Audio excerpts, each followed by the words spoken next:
Good spirituality is good economics. Now, that sounds like a total contradiction, doesn't it? I mean, on one hand, you've got nirvana, inner peace, all that good stuff. And on the other, money, markets, the daily grind.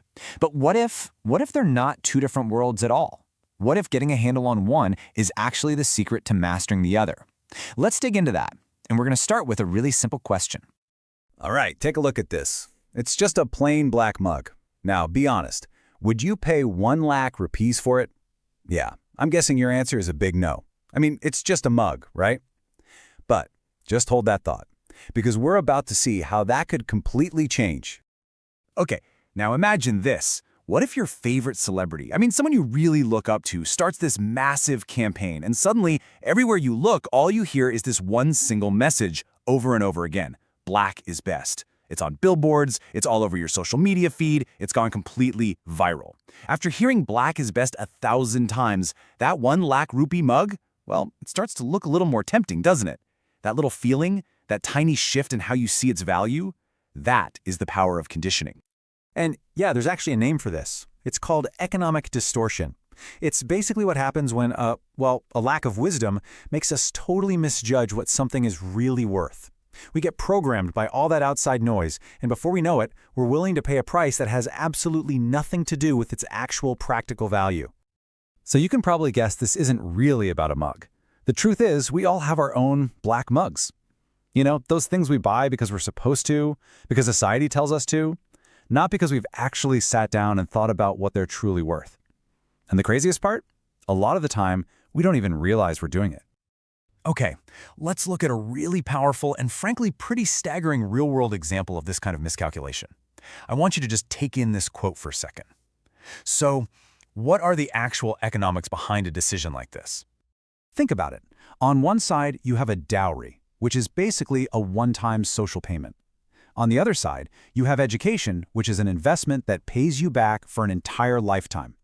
So when a family chooses the dowry, they are, in effect, buying the black mug. They're paying this huge premium for social approval, and in the process, they're giving up an asset that has way more long-term value. And this kind of thinking, it's everywhere. It doesn't just stop there. You see it with jewelry that's bought for way more than it's practically useful for.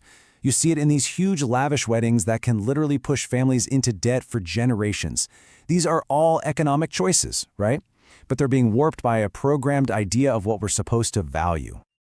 All right, let's bring this even closer to home. Let's talk about your job, your paycheck. So many of us are programmed to just chase the biggest number, the highest salary package.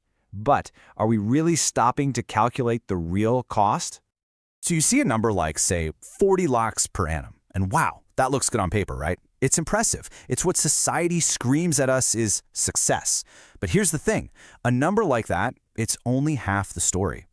Because the full calculation has to include all the hidden costs, the ones that never show up on a payslip. What about the 3 hours you lose in traffic every single day? Or the constant stress, the fear of not hitting targets? And what about the toll it takes on you, on your character? Maybe it makes you a little more fearful, a little more shrewd. These are real costs, and they're being taken directly out of your life's balance sheet. And that's the real question, isn't it? How do you put a price tag on that? How do you factor in your peace of mind when you're looking at your CTC? See, without wisdom, we just fixate on the salary number and we completely ignore the true price we're actually paying every single day. Okay, so let's zoom out. Let's scale this whole idea way up. Because this mistake, this miscalculation of value, it doesn't just happen to us as individuals. It happens on a huge society-wide level. It's time to talk about the biggest black mugs of all. You know, the source material for this whole explainer makes a really interesting point. It says that as expensive as our personal black mugs are, there are a couple of others that are selling even better. And these ones, well, they're shaping our entire world. So the first big one is the commercialization of God. From a purely economic standpoint, this is about investing huge amounts of money, sometimes life savings, into religious organizations where the return on that investment isn't really tangible or even clear. It's a decision often driven by faith and social programming, not necessarily by questioning the financial logic behind it. The second massive black mug is this idea that guns bring peace, that violence brings security. I mean, think about it. Nations spend absolutely astronomical sums on weapons. They're investing in guns, bombs, entire armies, all with the promise of creating a safe and secure world. But is it a good investment? Does it really deliver that promised return?